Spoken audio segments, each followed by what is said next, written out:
Olá, o Unesp Notícias desta quinta-feira, 10 de outubro, fala sobre uma novidade no vestibular da Unesp. Universidade vai implantar cotas. Neste ano, 15% das vagas serão reservadas para estudantes de escolas públicas. Carros abandonados em locais públicos serão guinchados. Alguns estão tão sujos que representam até um risco à saúde pública.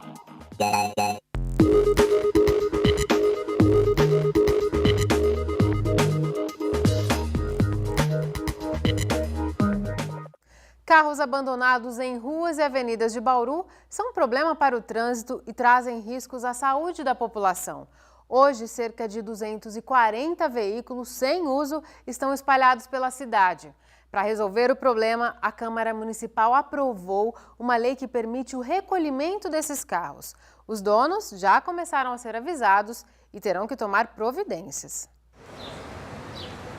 A lataria está toda enferrujada. A camada de sujeira nos vidros não sai nem com as chuvas. Este Fiesta ocupa uma vaga no estacionamento da rodoviária de Bauru há pelo menos 2 anos. A dívida já soma R$12 mil, valor maior do que o do próprio veículo.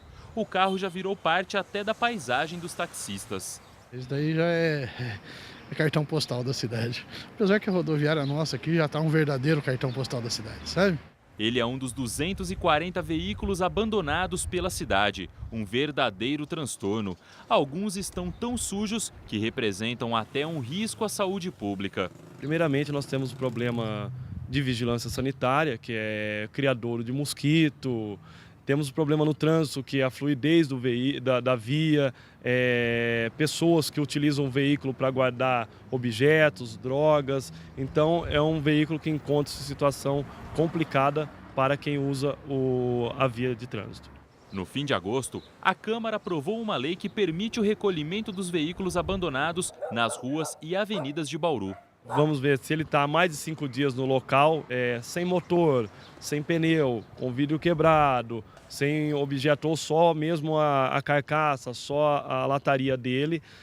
Nós iremos notificar o proprietário através de AR, publicar no Diário Oficial e vamos dar o prazo de 72 horas para o proprietário retirar.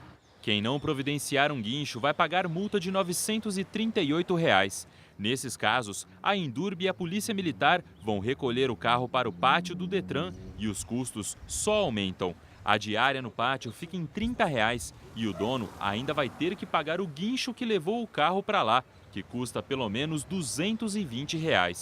Se ele não pagar esses débitos aí, ele simplesmente não se importar com a situação, o que pode acontecer com ele?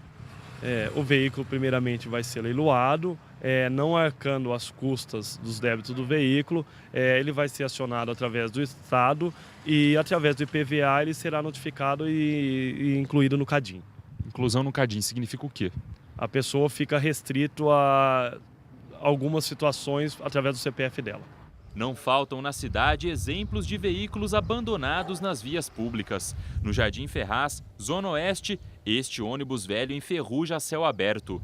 Não tem motor, as rodas dianteiras foram arrancadas e a sujeira acumula dentro dele. A um quarteirão dali, há uma sucata estacionada na Avenida José Henrique Ferraz. O carro foi todo depenado, só sobrou a carcaça. Volante, rodas e até o motor foram retirados. Apesar de ter as 4 rodas e volante, este carro já não sai deste lugar faz 4 anos. Esta ainda é uma rua tranquila, aqui tem pouco movimento, mas em outros lugares, estes veículos abandonados viram um transtorno, principalmente para quem precisa da vaga para estacionar. Ali perto, na Avenida Orlando Ranieri, o trânsito é mais intenso e o caminhão de concreto não conseguiu estacionar perto de onde iria descarregar. Este carro branco está parado aqui há 5 meses e hoje atrapalha a vida do motorista. Carro branco abandonado aqui, tá atrapalhando o serviço de vocês aqui? Um pouco, viu? Tá atrapalhando. Mas aqui é coisa rápida, né? Mas a gente... Mas dava para ter ficado mais fácil o trabalho. Sim, mais fácil. A gente não atrapalhava o trânsito aqui, né? Assim a gente teve que atrapalhar um pouco o trânsito. Na mesma quadra, outro carro esquecido pelo dono. À noite, ocupa a vaga de quem precisa estacionar na avenida. Tem pessoas que às vezes tem 2 carros, só tem uma vaga lá e geralmente deixam um carro lá de fora, né? E esse aí acaba tirando a vaga de alguém. Se aí na sua rua tem algum veículo abandonado, você pode fazer a denúncia por e-mail. Mande uma mensagem informando o local onde está o veículo e, se possível, informe também a placa. A Câmara Municipal recebeu na noite de ontem uma denúncia movida pelo pecuarista José Amir Mubayad, envolvendo a Secretaria Municipal de Planejamento. Segundo ele, a Secretaria teria aprovado a construção de um loteamento fechado na região da Avenida Comendador José da Silva Marta, sem que a empresa loteadora repassasse ao município parte da área, o que é previsto em lei. Por telefone, Paulo Ferrari, secretário de Planejamento, afirma que a empresa loteadora tem até o fim das obras para fazer o repasse e que não houve irregularidades. Na manhã de hoje, a Comissão de Fiscalização e Controle da Câmara se reuniu e nomeou o vereador Lima Júnior como relator do processo, que vai apurar as possíveis irregularidades. Lima Júnior convocou o secretário para que se reúna com os vereadores na próxima terça-feira. A gente fala agora sobre a previsão do tempo. As informações são do IPMET e do CPTEC. Faz sol em todo o estado de São Paulo. O tempo estável e as temperaturas elevadas devem permanecer amanhã. Em Bauru, o tempo vai continuar firme nesta sexta-feira. A umidade do ar agora é de 32%. Temos ventos fracos a apenas 5 km por hora. A temperatura subiu hoje e chegou a 28 graus. Amanhã pode bater em 30 aqui em Bauru e em Piratininga. Em Agudos, os termômetros devem ficar em 29 graus. A Secretaria do Bem-Estar Social realiza a partir de hoje plantões para tirar dúvidas sobre educação sexual. O objetivo é prevenir possíveis violações de direitos. Os plantões têm a parceria da Unesp em Bauru e contam com a participação dos estagiários de psicologia. Os encontros serão todas as quintas-feiras de outubro e também nos dias 21 de novembro e 5 de dezembro. Eles são na sede do CREAS, que fica na Praça das Cerejeiras, número 128, na Vila Noemi. O horário é sempre o mesmo, das 7 às 9 da noite. Outras informações pelo telefone 3227-8624. Na sequência, o nosso assunto é o vestibular. E ainda hoje, no estúdio, o professor Juarez Xavier comenta a inclusão de alunos de escolas públicas na universidade. Entenda como vai funcionar o sistema de cotas do vestibular 2014 da Unesp. A gente volta já.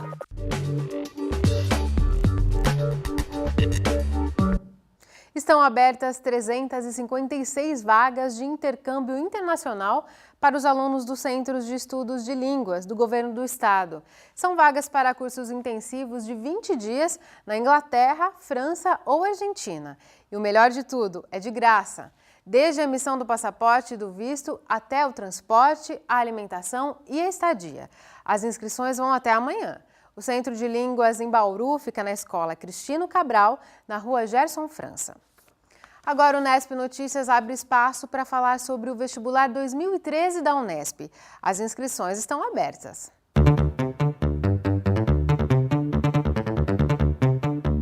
Olá! As inscrições do vestibular da Unesp 2014 seguem até o dia 15 de outubro.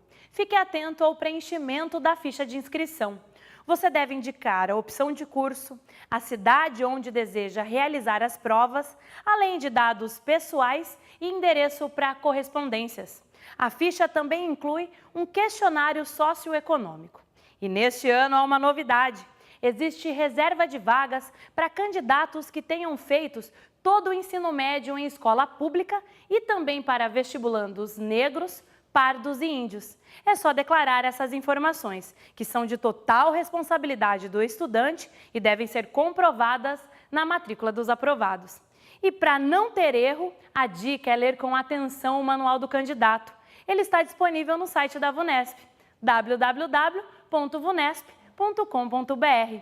Mais informações ainda pelo Disque VUNESP, 11 3874 6300. Outras dicas de vestibulares ao longo da nossa programação.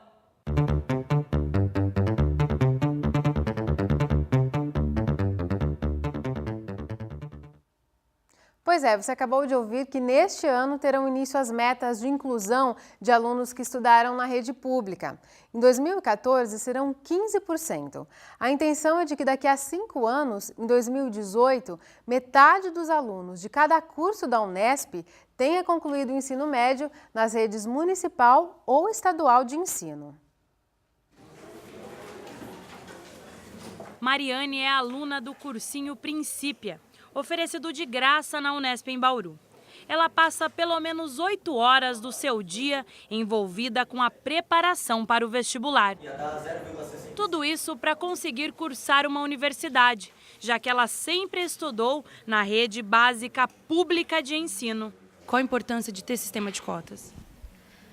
Eu acho importante para os alunos de escola pública, não teve uma condição financeira boa para pagar uma escola particular durante todo o ano da vida, porque vendo assim, escola pública ultimamente não está tão boa. Para aumentar as oportunidades de quem estudou a vida toda em uma escola pública, que a Unesp também passa a implantar o sistema de cotas. No vestibular 2014, serão 15% das vagas. E daqui a 5 anos, em 2018, 50% dos matriculados serão alunos que estudaram integralmente o ensino médio na rede pública de ensino.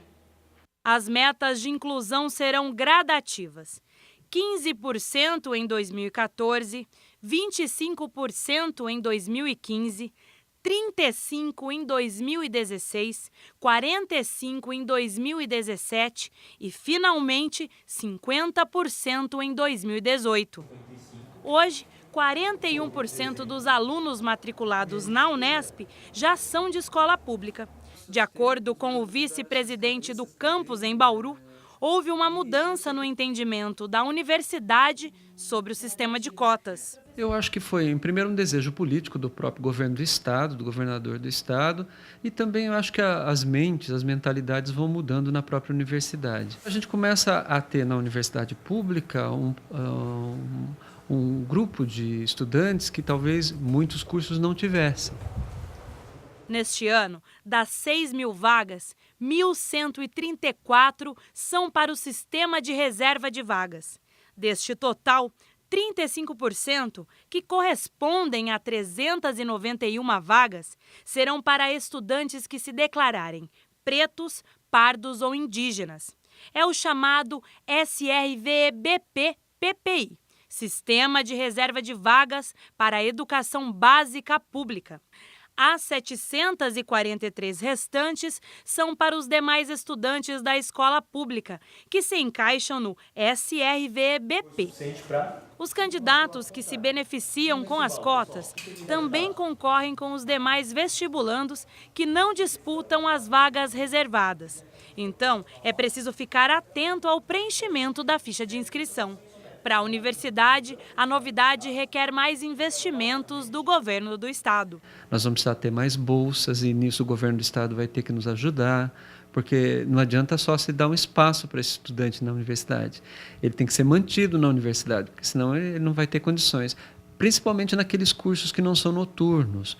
E a gente percebe que os advindos da escola pública quase sempre estão concentrados nos cursos noturnos. Por quê? Porque eles podem trabalhar durante o dia. Nos cursinhos, a medida divide opiniões. Nem todo mundo que estuda escola particular, não é porque tem dinheiro sobrando e coloca para isso. É porque o ensino público não está tão bom como antigamente e os pais têm que arranjar algum outro recurso para poder colocar numa escola em condição melhor. Eu acho que é uma maneira que, de certa forma, empurra o problema que a gente tem na educação pública para o ensino superior. Então, seria o caso do quê?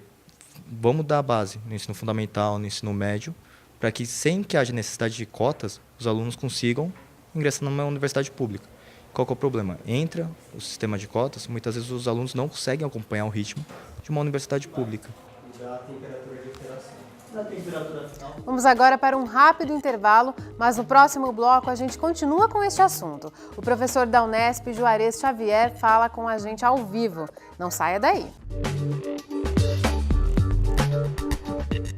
Voltamos e a gente vai conversar agora sobre esses argumentos contra e a favor da política de cotas com o professor da Unesp, Juarez Xavier. Professor, muito obrigada por sua presença aqui no Unesp Notícias. Eu que agradeço o convite. Professor, essa política de cotas para a inclusão de alunos de escolas públicas adotada pela Unesp é o que a gente pode chamar de uma ação afirmativa? Sim, é uma ação afirmativa porque ela tem todas as características de uma ação afirmativa. As ações afirmativas elas foram adotadas ao longo do século XX, particularmente a partir da década de 50, e tem o objetivo de tentar corrigir distorções no sistema de distribuição de bens sociais, bem-estar social.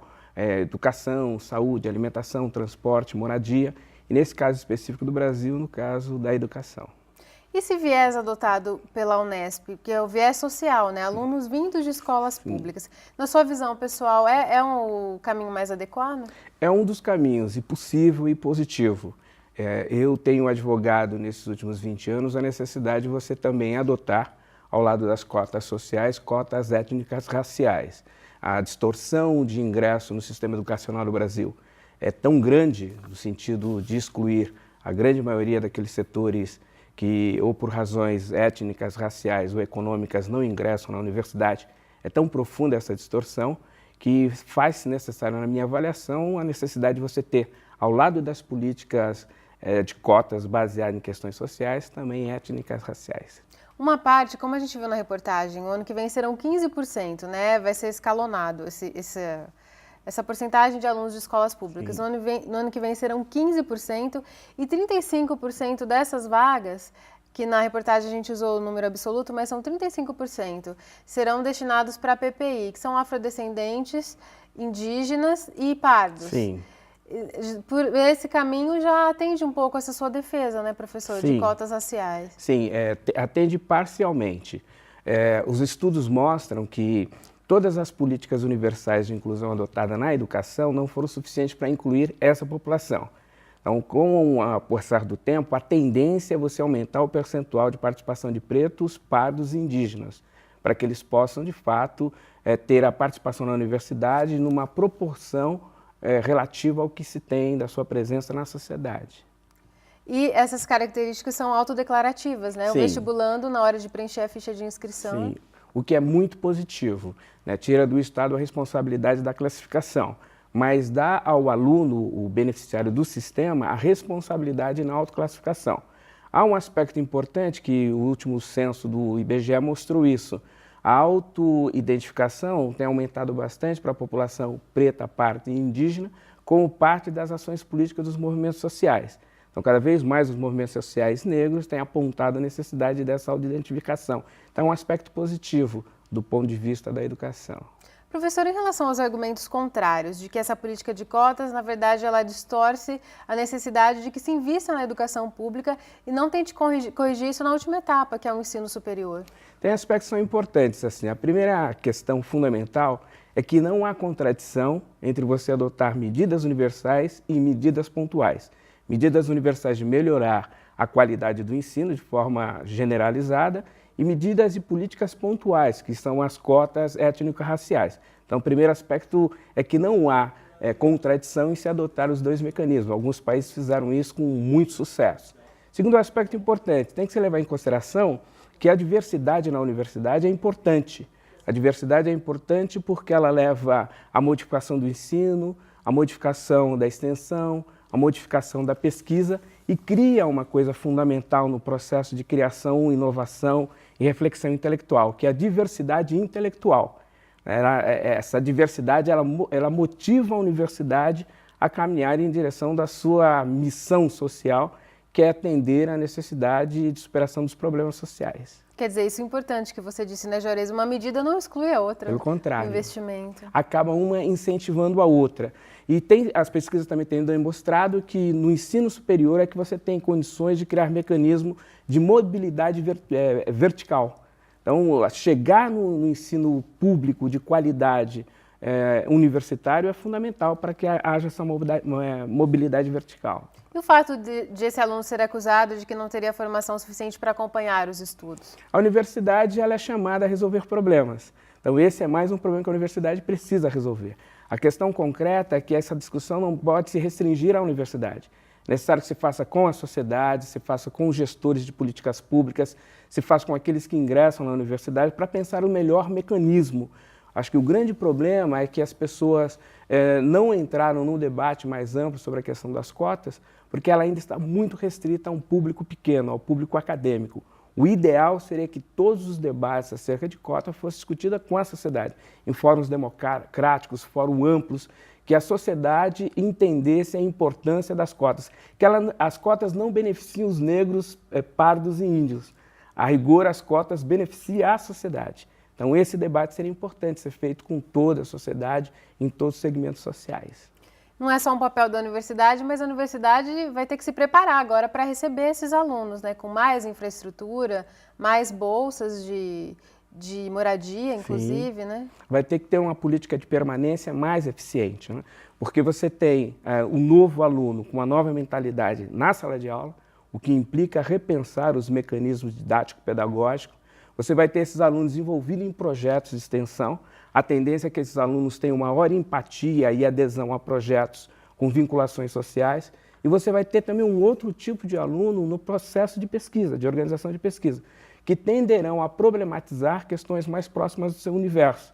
Então, você precisa ter uma política de permanência do aluno que leve em consideração essa nova ecologia social constituída com esses alunos na universidade. Seria uma crueldade se aluno conseguir chegar à universidade e não conseguir se manter, né? Seria a permanência da distorção, né? O problema não é ingressar apenas, é ingressar, se manter na universidade e cumprir a função e a missão social que a universidade tem junto a esse segmento social.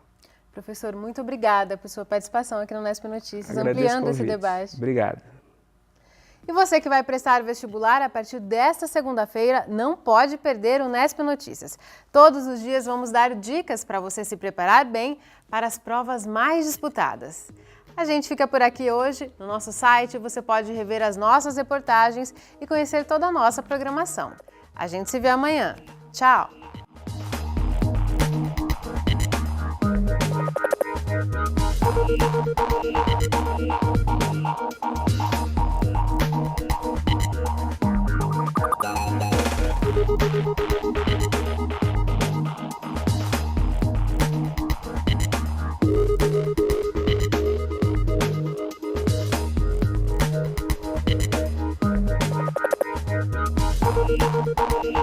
Thank you.